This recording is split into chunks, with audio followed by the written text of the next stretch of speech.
शर्यत अजून संपलेली नाही, कारण मी अजून जिंकणार आहे. आपल्या परसातील भाजीपाला या विषयावर यापूर्वीही आपण एक एपिसोड केलेला आहे.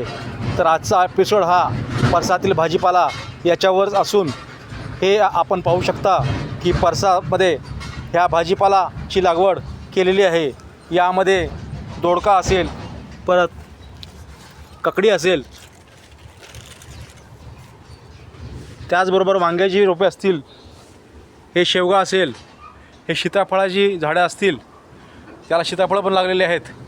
हे अशा पद्धतीने हे टोमॅटोची पण लागवड केलेली आहे. हे टोमॅटो पण लागलेले आहेत. त्याचबरोबर वरणा शेंगा लागलेल्या आहेत. आणि अशा पद्धतीने आपण वेगवेगळ्या पद्धतीचे फळझाडे, फुलझाडे परत आपण लावू शकतो आणि त्याचा पण उत्पन्न चांगल्या पद्धतीनं घेऊ शकतो.